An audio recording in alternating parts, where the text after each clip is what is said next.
78ನೇ ಸ್ವತಂತ್ರೋತ್ಸವದ ಶುಭಾಶಯಗಳನ್ನು ಸಲ್ಲಿಸಲಿಕ್ಕೆ ಬಯಸ್ತೇನೆ. ಮನೆ ಮೇಲೆ ರಾಷ್ಟ್ರಧ್ವಜವನ್ನು ಹಾರಿಸೋದ್ರ ಮೂಲಕ ರಾಷ್ಟ್ರಭಕ್ತಿಯ ಅನಾವರಣವನ್ನು ಮಾಡಬೇಕು ಅಂಥೇಳಿ ವಿನಂತಿಸ್ತೇನೆ. ರಾಷ್ಟ್ರಧ್ವಜ ಅದು ಸಂಕೇತ ಮಾತ್ರ, ಭಾವನೆ ರಾಷ್ಟ್ರಭಕ್ತಿಯ ಭಾವನೆ ಇರಲಿ. ಆ ಭಾವನೆಯ ಜೊತೆಗೆ ರಾಷ್ಟ್ರಧ್ವಜವನ್ನು ಹಾರಿಸಬೇಕು ಅಂಥೇಳಿ ಎಲ್ಲರಲ್ಲೂ ವಿಶೇಷವಾಗಿ ಪ್ರಾರ್ಥನೆ ಮಾಡ್ತೇನೆ. ಆ ಮೂಲಕ ಸ್ವತಂತ್ರೋತ್ಸವದ ದಿನ ಇಡೀ ದೇಶದ ಭಾರತೀಯರ ಭಾವನೆಗಳನ್ನು ಒಗ್ಗೂಡಿಸೋದಕ್ಕೆ ಸಹಾಯ ಆಗುತ್ತೆ. ಹಾಗಾಗಿ ಯಾವುದೇ ಪಕ್ಷ ಭೇದ, ಸಿದ್ಧಾಂತ, ಜಾತಿ, ಬಡವ ಶ್ರೀಮಂತ ಯಾವುದೇ ಭಾವನೆಗೆ ಆಸ್ಪದ ಇಲ್ಲದೆ ನಾವೆಲ್ಲರೂ ಭಾರತೀಯರು ಅನ್ನೋ ಭಾವನೆಯೊಂದಿಗೆ ರಾಷ್ಟ್ರಧ್ವಜವನ್ನು ಹಾರಿಸಬೇಕು ಅಂಥೇಳಿ ವಿನಂತಿಸ್ತೇನೆ. ಸರ್ಕಾರಿ ಆಸ್ಪತ್ರೆಗಳಲ್ಲಿ ಜನೌಷಧ ಕೇಂದ್ರಗಳಿಗೆ ಅವಕಾಶ ಕೊಡಲ್ಲ ಅಂತ ಸರ್ಕಾರ ನಿರ್ಧಾರ ಮಾಡಿದೆ. ಶರಣ್ ಪ್ರಕಾಶ್ ಪಾಟೀಲ್ ಹೇಳಿಕೆ ನನಗೆ ಅರ್ಥ ಆಗ್ತಿಲ್ಲ. ಶರಣ್ ಪ್ರಕಾಶ್ ಪಾಟೀಲರು ಯಾವ ಹಿನ್ನೆಲೆಯಲ್ಲಿ ಈ ಹೇಳಿಕೆ ಕೊಟ್ಟಿದ್ದೀರಿ ಅಂತ ಹೇಳಿ. ಬ್ರಾಂಡೆಡ್ ಔಷಧಿಗಳು ಅದು 4 ಪಟ್ಟು ದುಬಾರಿ ಇರುತ್ತೆ. ಜನೌಷಧ ಕ್ಷೇತ್ರಗಳಲ್ಲಿ ಕೊಡುವಂಥ ಔಷಧಿ ಅದು ₹1 ಇದ್ದರೆ ಅದು ₹4 ಇರುತ್ತೆ, ಇದು ₹10 ಇದ್ದರೆ ಅದು ₹40 ಇರುತ್ತೆ. ಕೆಲವೆಲ್ಲ 10 ಪಟ್ಟು ವ್ಯತ್ಯಾಸ ಆಗಿರುವಂಥದ್ದು ಕೂಡ ನಾವು ಕಾಣ್ತೇವೆ. ಅಂದರೆ ಇದರ ಲಾಭ ಜನಸಾಮಾನ್ಯರಿಗೆ ಸಿಗಬಾರ್ದು ಅನ್ನೋದು ಏನಾದ್ರು ಭಾವನೆ ಇದೆಯಾ? ಯಾಕೆ, ಯಾವ ಹಿನ್ನೆಲೆಯಲ್ಲಿ ಈ ಕ್ರಮ ತಗೊಂಡಿದ್ದೀರಿ? ನಿಮ್ಮ ನಿರ್ಧಾರವನ್ನು ವಾಪಸ್ ತಗೊಳ್ಬೇಕು ಅಂತ ನಾನು ಆಗ್ರಹಿಸ್ತೇನೆ. ಇಲ್ಲದೇ ಇದ್ದರೆ ಖಾಸಗಿ ಔಷಧಿ ಕಂಪನಿಗಳ ಪ್ರಭಾವಕ್ಕೆ ಒಳಗಾಗಿ ಈ ನಿರ್ಣಯ ಮಾಡಿದ್ದೀರಿ ಅನ್ನುವಂಥ ಅಪವಾದ ನಿಮ್ಮ ಮೇಲೆ ಬರ್ಬೋದು.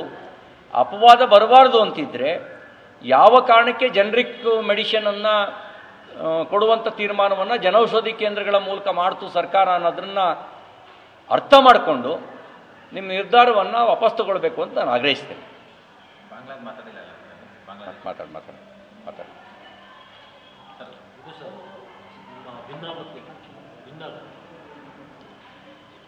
ದೊಡ್ಡ mass party BJP mass party ಆದಾಗ ಅಭಿಪ್ರಾಯ ಭೇದಗಳು ಇರ್ತವೆ. ಆದರೆ ನನಗೆ ವಿಶ್ವಾಸ ಇದೆ, ಅಭಿಪ್ರಾಯ ಭೇದಗಳ ನಡುವೆ ಉದ್ದೇಶ ಸದುದ್ದೇಶ ಇರಬೇಕು. ಆ ಸದುದ್ದೇಶ ಪಾರ್ಟಿ ಬಲಗೊಳಿಸಬೇಕು ಅನ್ನುವಂಥ ಸದುದ್ದೇಶ ಇಟ್ಕೊಂಡು ಅಭಿಪ್ರಾಯ ಭೇದಗಳನ್ನ ಇಟ್ಕೊಂಡ್ರೆ ತಪ್ಪಲ್ಲ. ಆದರೆ ಉದ್ದೇಶ ಅದು ಪಾರ್ಟಿ ದುರ್ಬಲಗೊಳಿಸೋದಕ್ಕೆ ಕಾರಣ ಆಗಬಾರ್ದು. ಆ ನಿಟ್ಟಿನಲ್ಲಿ ಪಕ್ಷದ ವೇದಿಕೆಯಲ್ಲಿ ಉಳಿದ ವಿಷಯಗಳನ್ನು ಚರ್ಚೆ ಮಾಡ್ತೇವೆ. ಸಲಹೆಗಳು ಬಂದಿದ್ದಾವೆ. ಕೆಲವರು ಬೀದರ್ನಿಂದ ಬಳ್ಳಾರಿಗೆ ಪಾದಯಾತ್ರೆ ಮಾಡಿ ಅಂತ ಸಲಹೆ ಕೊಟ್ಟಿದ್ದಾರೆ. ಕೆಲವರು ಕೂಡಲ ಸಂಗಮದಿಂದ ಬಳ್ಳಾರಿಗೆ ಪಾದಯಾತ್ರೆ ಮಾಡಿ ಅಂತ ಸಲಹೆ ಕೊಟ್ಟಿದ್ದಾರೆ. ಅದನ್ನು ಪಕ್ಷದ ವೇದಿಕೆಯಲ್ಲಿ ಚರ್ಚೆ ನಡೆಸಿ ಅದನ್ನು ವಿಶೇಷವಾಗಿ ಏನು ಹೇಳಿದ್ದಾರೆ, ಮಹರ್ಷಿ ವಾಲ್ಮೀಕಿ ಅಭಿವೃದ್ಧಿ ನಿಗಮದಲ್ಲಿ ನಡೆದಿರ್ತಕ್ಕಂಥ ಭ್ರಷ್ಟಾಚಾರ ಏನಿದೆ, ಅಲ್ಲಿ ನಕಲಿ ಖಾತೆಗಳಿಗೆ ಹಣ ವರ್ಗಾವಣೆ ಮಾಡಿ ಲೂಟಿ ಹೊಡೆದಿರುವಂಥ ವಿಷಯವನ್ನು ಪರಿಶಿಷ್ಟ ಪಂಗಡದ ಜನರಿಗೆ ಮನಮುಟ್ಟುವಂತೆ ವಿವರಿಸಬೇಕು. ಅತಿ ಹೆಚ್ಚು ಪರಿಶಿಷ್ಟ ಪಂಗಡದ ಜನಾಂಗ ಇರತಕ್ಕಂಥದ್ದೇ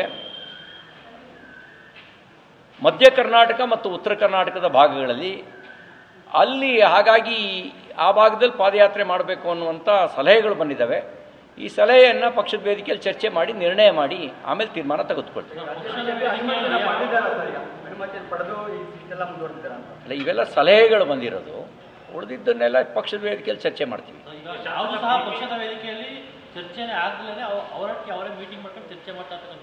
ಇಷ್ಟೊಂದು ದೊಡ್ಡ ಪಾರ್ಟಿಗೆ 4-5 ಜನ ಕ್ರಮ ಕೈಗೊಳ್ಳೋದಕ್ಕೆ ಆಗ್ತಾ ಇಲ್ವಾ? ಈಗ ಈ ಪ್ರಶ್ನೆಗಳಿಗೆ ನಾನು ನಮ್ಮ ರಾಜ್ಯಾಧ್ಯಕ್ಷರ ಜೊತೆಯಲ್ಲಿ ಚರ್ಚೆ ಮಾಡದೆ ಏನು ಹೇಳುವಂಥ ಸ್ಥಿತಿಯಲ್ಲಿ ನಾನಿಲ್ಲ. ಅಧ್ಯಕ್ಷರ ಜೊತೆಗೆ ಚರ್ಚೆ ಮಾಡ್ತೀನಿ. ನಿಮ್ಮದೇ ಶಾಸಕರು ರಾಜ್ಯಾಧ್ಯಕ್ಷ ರಾಜೀನಾಮೆಗೆ ಒಂದು ಒತ್ತಾಯವನ್ನು ಮಾಡಿದ್ದಾರೆ. ಶಿಕಾರಿಪುರ ಶಾಸಕರಿಗೆ ರಾಜೀನಾಮೆಯನ್ನು ಕೊಟ್ಟು ಗೆದ್ದು ಬರಲಿ ಅಂತ. No comments. ಒಂದು DK ಶಿವಕುಮಾರ್ ಅವರಿಗೆ ಅವ್ರ ಮಾತನ್ನು ನಾನು ಗಮನಿಸಿದೆ. ಅವರ ಪ್ರಶ್ನೆ DK ಶಿವಕುಮಾರ್ ನಮ್ಮ ಭಿಕ್ಷೆಯಿಂದ ಗೆದ್ದಿದ್ದಾರೆ ಅಂತ ಅವ್ರು ಹೇಳಿದರು. ಮರುಭಿಕ್ಷೆ ಏನು ಪಡೆದ್ರಿ? ಮತ್ತು Congress party have to take seriously. ಅವರು KPCC ಅಧ್ಯಕ್ಷರು,